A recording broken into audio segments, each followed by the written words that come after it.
Hello friends, welcome back to our channel. എല്ലാവരും സുഖമായിരിക്കുന്നു എന്ന് വിചാരിക്കുന്നു. ഫ്രണ്ട്സ്, അപ്പോൾ നമുക്ക് ഇന്നത്തെ വീഡിയോയിലേക്ക് പോകാം കേട്ടോ. ഇന്നത്തെ വീഡിയോ നമ്മുടെ സ്കൂൾ കുട്ടികളൊക്കെ ഇല്ലേ, കുട്ടികളൊക്കെ സ്കൂളിൽ യൂസ് ചെയ്യുന്ന വൈറ്റ് ഷൂസ് ഉണ്ടാവും, ഇല്ലെങ്കിൽ നമ്മൾ ക്യാഷ്വൽ വെയർ ആയിട്ട് യൂസ് ചെയ്യുന്ന ഷൂസ് ആവട്ടെ, അത് ഏത് തരത്തിലുള്ളതായാലും വൈറ്റ് ഷൂസ് നമ്മൾ ഒരു തവണ ഉപയോഗിച്ച് കഴിയുമ്പോഴേക്കും തന്നെ നന്നായിട്ട് അഴുക്ക് പിടിക്കാറുണ്ടല്ലേ. നമുക്ക് നെക്സ്റ്റ് ടൈം എന്തായാലും അത് ക്ലീൻ ചെയ്യാതെ ഉപയോഗിക്കാൻ പറ്റിയേയില്ല. അപ്പോൾ ഈ ഒരു വൈറ്റ് ഷൂസ് നമുക്ക് വളരെ ഈസി ആയിട്ട്, അതും മിനിറ്റുകൾക്കുള്ളിൽ തന്നെ നമുക്ക് ക്ലീൻ ചെയ്തെടുക്കാൻ പറ്റുന്ന ഒരു ഹാക്കാണ് കേട്ടോ. അത് നമ്മളിവിടെ യൂസ് ചെയ്യുന്നത് നമ്മുടെ എല്ലാവരുടെ വീട്ടിലുള്ള ടൂത്ത് പേസ്റ്റ് യൂസ് ചെയ്തിട്ടാണ്. അപ്പോൾ നിങ്ങൾ പ്രത്യേകിച്ചിട്ട് ഈ വൈറ്റ് കളറിലെ അതായത് ജെല്ലിൻ്റെ ടൂത്ത് പേസ്റ്റ് യൂസ് ചെയ്യേണ്ട, അല്ലാതെയുള്ള ടൂത്ത് പേസ്റ്റ് യൂസ് ചെയ്തിട്ട് നിങ്ങൾക്ക് ഈ ഒരു ഷൂസ് നല്ല ക്ലീൻ ആക്കി എടുക്കാൻ പറ്റും കേട്ടോ. അപ്പോൾ നമ്മുടെ ഈ ഷൂസ് ഇപ്പം മക്കളുടെ സ്കൂളിലെ ഷൂസാണ് കേട്ടോ. അപ്പോൾ അവർ ഒരു തവണ ഇട്ട് കഴിയുമ്പോൾ തന്നെ ഈ ഒരു കോലമായിരിക്കും. അപ്പോൾ ഇത് നമുക്ക് നല്ല ഈസി ആയിട്ട് ക്ലീൻ ചെയ്യുന്നത് എങ്ങനെയാണെന്ന് നോക്കാം. ഓക്കെ, ഞാൻ അതിന് വേണ്ടിയിട്ട് ആദ്യം ഷൂസ് ജസ്റ്റ് ഒന്നിങ്ങനെ വെള്ളത്തിലൊന്ന് നനച്ച് വെക്കുകയാണ് കേട്ടോ. ഇങ്ങനെ വെക്കുന്നത് എന്താണെന്ന് വെച്ച് കഴിഞ്ഞാൽ നല്ല ഡ്രൈ ആയിട്ട് ഒരുപാട് അഴുക്കും പൊടിയൊക്കെ പിടിച്ചിരിക്കുകയല്ലേ. അപ്പോൾ ജസ്റ്റ് അതൊന്ന് ആ ഒരു അഴുക്കൊക്കെ ഒന്ന് ഇളകി വരാൻ വേണ്ടിയിട്ടാണ് കേട്ടോ. അതും നമ്മൾ കുറച്ച് നേരം 10 മിനിറ്റ് അങ്ങനെ വെച്ചാൽ മതിയാവും. അതിനുശേഷം നമുക്ക് കോൾഗേറ്റ് മാത്രം യൂസ് ചെയ്തിട്ട് ഈ ഷൂസ് വാഷ് ചെയ്തെടുക്കാൻ പറ്റും, ക്ലീൻ ചെയ്യാൻ പറ്റും. അപ്പോൾ ഞാനിവിടെ നല്ല അഴുക്ക് പിടിച്ചിരിക്കുന്നത് കൊണ്ടും കുറച്ചുകൂടി ഈസി ആവുന്നതിന് വേണ്ടിയിട്ട് 1-2 കാര്യങ്ങളും കൂടി നമ്മുടെ കിച്ചണിലത് യൂസ് ചെയ്തിട്ടാണ് ഇത് വാഷ് ചെയ്തെടുക്കുന്നത് കേട്ടോ.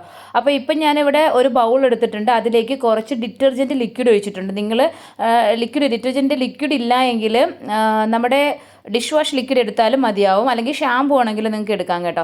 പിന്നെ ഇതിലേക്ക് നമ്മൾ ഉപയോഗിക്കാൻ പോകുന്നത് നമ്മുടെ മെയിൻ ആയിട്ടുള്ള ടൂത്ത് പേസ്റ്റ് തന്നെയാണ്. അപ്പോൾ ഞാൻ ടൂത്ത് പേസ്റ്റ് കുറച്ച് എടുക്കുന്നുണ്ട്. അപ്പോൾ ഈ ഒരു വൈറ്റ് കളറിലെ ടൂത്ത് പേസ്റ്റ് ആണെങ്കിൽ കുറച്ച് നല്ലതായിരിക്കും കേട്ടോ. നമ്മളെ ജെല്ലാകുമ്പോൾ ഒരു പക്ഷേ അതിൽ എന്തെങ്കിലും ഡൈ ഒക്കെ യൂസ് ചെയ്തിട്ടുണ്ടെങ്കിൽ കളറിന് എന്തെങ്കിലും ഫെയ്ഡ് വന്നാലോ എന്ന് വിചാരിച്ചിട്ടാണ് ഞാൻ പറയുന്നത്. ഇനി ഇതിലേക്ക് കുറച്ച് നാരങ്ങയുടെ നീര് ഒഴിച്ചു കൊടുക്കാം. അപ്പം ഞാനിവിടെ ഒരു അതൊരു അരമുറി നാരങ്ങയുടേത് നീര് ഇതിനക്ക് ഇതേപോലെ ഒന്ന് ജ്യൂസ് ഒഴിച്ചു കൊടുക്കുകയാണ് കേട്ടോ. അപ്പോൾ ഇത് 3 നമ്മളിപ്പോൾ ഇവിടെ ചേർത്തിട്ടുണ്ട്. ഇനി ഇതിലേക്ക് നമുക്ക് ഒഴിച്ചുകൂടാൻ പറ്റാത്ത, ക്ലീനിങ്ങിന് ഒഴിച്ചുകൂടാൻ പറ്റാത്തൊരു കാര്യമാണ് ബേക്കിംഗ് സോഡ എന്ന് പറയുന്നത്. അപ്പോൾ ഈ ഒരു ബേക്കിംഗ് സോഡയും കൂടെ നമുക്ക് 1 ടീസ്പൂൺ ഇതിലേക്ക് ഇട്ട് കൊടുക്കാം കേട്ടോ. അതുകൂടി വരുമ്പോഴാണ് ഇത് കറക്റ്റ് നമുക്കൊരു പരുവത്തിൽ കിട്ടുന്നത്. ഇത് നമ്മൾ ഇട്ട് കൊടുത്തതിന് ശേഷം ഒരു സ്പൂൺ യൂസ് ചെയ്തിട്ട് നന്നായിട്ട് മിക്സ് ചെയ്ത് കൊടുക്കണം. മിക്സ് ചെയ്തുമ്പോൾ ഈ ഒരു മിശ്രിതം എന്ന് പറയുന്ന ഒരു ഫോം ടൈപ്പിലാവും കേട്ടോ. നമ്മുടെ ഈ ഷേവിങ് ക്രീമൊക്കെ ഇല്ലേ, അതേപോലത്തെ ഫോം ടൈപ്പിലായി വരും, അതായത് നല്ല പതഞ്ഞ് വരും.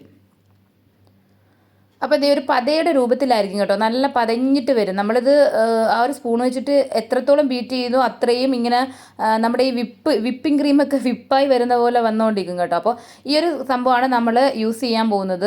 ഇപ്പോൾ ഇത് റെഡി ആയിട്ടുണ്ട് കേട്ടോ. ഇനി നമുക്ക് ഈ ഒരു മിശ്രിതം കണ്ടോ, ഈ ഒരു സംഭവം ഉപയോഗിച്ചിട്ട് നമ്മുടെ വൈറ്റ് ഷൂസ് നമുക്ക് വളരെ പെട്ടെന്ന് തന്നെ ക്ലീൻ ചെയ്തെടുക്കാൻ പറ്റും കേട്ടോ. അപ്പോൾ നമുക്കൊരു ബ്രഷും കൂടി ആവശ്യമാണ്. ഒരു ബ്രഷ് യൂസ് ചെയ്തിട്ട് നമുക്ക്, അതായത് നമ്മുടെ പല്ല് തേക്കാൻ വേണ്ടിയിട്ട് യൂസ് ചെയ്യുന്ന ആ സെയിം ബ്രഷ് തന്നെ, അതിലത്തെ ബ്രഷ് കേട്ടോ, പഴയ ബ്രഷൊക്കെ ഉണ്ടാവുമല്ലോ. അപ്പോൾ ആ ഒരു ബ്രഷ് എടുക്കുക. അതിനുശേഷം നമുക്ക് ഇത് ജസ്റ്റ് ഡിപ്പ് ചെയ്തതിന് ശേഷം ആ ഒരു ഷൂസിലേക്ക്, ഇപ്പം നിങ്ങൾ കാണുന്നില്ലേ ഷൂസ് ഈ ഒരു പരുവത്തിലാണ് കേട്ടോ ഉള്ളത്. അപ്പോൾ നമ്മൾ ഈ ഒരു കണ്ടോ, ഇത് യൂസ് ചെയ്തിട്ട് നമ്മളിപ്പോൾ വാഷ് ചെയ്ത് ക്ലീൻ ചെയ്തെടുക്കുമ്പോഴേക്കും നല്ല വെട്ടി തിളങ്ങും, നല്ല വൈറ്റ് ആകും. അപ്പോൾ എല്ലാ ഭാഗത്തും നമുക്ക് ഈ ബ്രഷ് യൂസ് ചെയ്തിട്ട് ഇതേപോലെ തേച്ച് കൊടുക്കാം കേട്ടോ. ഒത്തിരി സമയമൊന്നും എടുക്കില്ല കേട്ടോ. നമ്മൾ ആ ഒരു ബ്രഷ് ഇങ്ങനെ യൂസ് ചെയ്തിട്ട് ഇതിങ്ങനെ തേക്കുമ്പോൾ തന്നെ ആ ഭാഗം നന്നായിട്ട് വൈറ്റായിട്ട് വരുന്നതാണ്. അതിനുശേഷം നിങ്ങളൊരു കോട്ടൺ യൂസ് ചെയ്തിട്ട് തുടച്ചെടുത്താൽ തന്നെ അത് നല്ല ക്ലീൻ ആവും.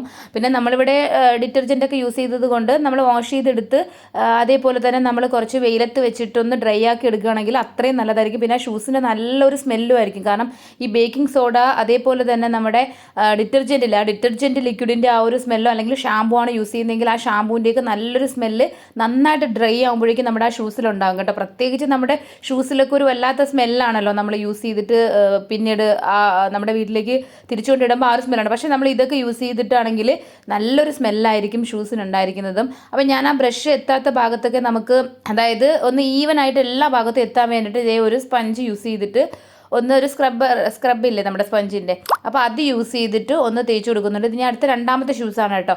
അപ്പോൾ ഇതിങ്ങനെ നമുക്ക് വീഡിയോയുടെ ലെങ്ത്ത് കൂടുമെന്ന് വെച്ചിട്ടാണ് ഞാൻ കുറച്ച് സ്പീഡിൽ കാണിക്കുന്നത്. അപ്പോൾ ഈ ടൂത്ത് പേസ്റ്റ് യൂസ് ചെയ്തിട്ട് നമുക്ക് ഒത്തിരി കാര്യങ്ങൾ നമുക്ക് ഇങ്ങനെ ക്ലീൻ ചെയ്യാൻ പറ്റും കേട്ടോ. അത് ഞാൻ ഇതിന് മുന്നേ നമ്മുടെ ഒരു വീഡിയോയിൽ ഞാനത് കാണിച്ചിട്ടുണ്ടായിരുന്നു. നമ്മുടെ പാത്രങ്ങൾ ക്ലീൻ ചെയ്യുന്നതിന്, അതേപോലെ തന്നെ നമ്മുടെ ടോയ്ലറ്റ്, നമ്മുടെ ഗ്യാസ് സ്റ്റൗവൊക്കെ ഞാൻ ഇപ്പോൾ എപ്പോഴും അത് യൂസ് ചെയ്തിട്ടാണ് കേട്ടോ കഴിയുന്നത്. കാരണം ഗ്യാസ് സ്റ്റൗവൊക്കെ നന്നായിട്ട് ക്ലീൻ ആവുന്നൊരു കാര്യമാണ് ഈ ഒരു ടൂത്ത് പേസ്റ്റ്. അപ്പോൾ ഈ ഒരു ഷൂസൊക്കെ കണ്ടോ നല്ല വൈറ്റായിട്ട് കിട്ടും. എന്തായാലും നിങ്ങൾ തീർച്ചയായിട്ടും ഇതൊന്ന് ട്രൈ ചെയ്ത് നോക്കണം കേട്ടോ.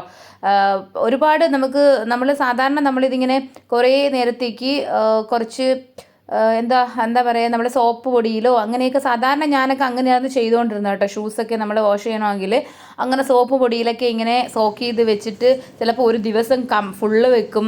അതിനുശേഷം നെക്സ്റ്റ് ഡേ ആയിരിക്കും എടുത്ത് കഴുകുക, അല്ലെങ്കിൽ എത്രയെങ്കിലും മണിക്കൂറുകളോളം നമ്മൾ അങ്ങനെ വെച്ചിട്ടൊക്കെ ആയിരിക്കും ഇത് നമ്മൾ ക്ലീൻ ആക്കി എടുക്കുക. പക്ഷേ ഇത് വളരെ ഈസിയാണ്. നമുക്ക് പെട്ടെന്ന് തന്നെ ഒരു 10-15 മിനിറ്റ് കൊണ്ട് തന്നെ എല്ലാം കഴിഞ്ഞു കിട്ടും. നല്ല വെയിലുണ്ടെങ്കിൽ ഒരു 10-15 മിനിറ്റ് കൊണ്ട് ഇത് ഡ്രൈ ആയി കിട്ടുകയും ചെയ്യും കേട്ടോ. പ്രത്യേകിച്ച് ഇതുപോലുള്ള മെറ്റീരിയൽ യൂസ് ചെയ്തിട്ടുള്ള ഷൂസൊക്കെ ആണെങ്കിൽ, ക്ലോത്ത് ടൈപ്പ് ഷൂസൊക്കെ ആണെങ്കിൽ പെട്ടെന്ന് ഇത് ഡ്രൈ ആയി കിട്ടും.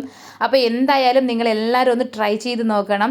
തീർച്ചയായിട്ടും അടിപൊളി ഒരു റിസൾട്ടാണ് കേട്ടോ. അപ്പോൾ നമ്മൾ വൈറ്റ് ഷൂസൊക്കെ നമുക്ക് കുറേ നാൾ യൂസ് ചെയ്യാനും പറ്റും കേട്ടോ. എങ്ങനെയാണെങ്കിൽ ഇപ്പോൾ ഞാൻ ഈ റെഡിയാക്കി എടുത്തിട്ടുള്ള ആ ഒരു സംഭവം നിങ്ങൾക്ക് എപ്പോഴും ചെയ്യാൻ പറ്റുന്നില്ല, ഒത്തിരി അഴുക്ക് പിടിക്കും, മാത്രം അത് ചെയ്താലും മതി കേട്ടോ. ഇല്ലെങ്കിൽ വെറും ടൂത്ത് പേസ്റ്റ് യൂസ് ചെയ്തിട്ട് ബ്രഷ് യൂസ് ചെയ്തിട്ട് നിങ്ങൾക്ക് ഇതേപോലെ ക്ലീൻ ചെയ്തെടുക്കാൻ പറ്റും. അപ്പോൾ എന്തായാലും നിങ്ങൾക്ക് വീഡിയോ ഇഷ്ടമായി എന്ന് വിചാരിക്കുന്നു. ഇഷ്ടമായിട്ടുണ്ടെങ്കിൽ ഒന്ന് ലൈക്ക് ചെയ്യുകയും നിങ്ങളുടെ ഫ്രണ്ട്സിനൊക്കെ ഒന്ന് ഷെയർ ചെയ്ത് കൊടുക്കണേ. അതുപോലെ നമ്മുടെ ചാനൽ സബ്സ്ക്രൈബ് ചെയ്യാതെ കാണുന്ന കൂട്ടുകാർ ആരെങ്കിലും ഉണ്ടെങ്കിൽ സബ്സ്ക്രൈബ് ചെയ്ത് ചാനലിനെ ഒന്ന് സപ്പോർട്ട് ചെയ്യണേ. അപ്പോൾ ഇനിയും നല്ലൊരു അടിപൊളി വീഡിയോ ആയിട്ട് നമുക്ക് വീണ്ടും കാണാം. അതുവരെ എല്ലാവർക്കും thanks for watching. Bye bye.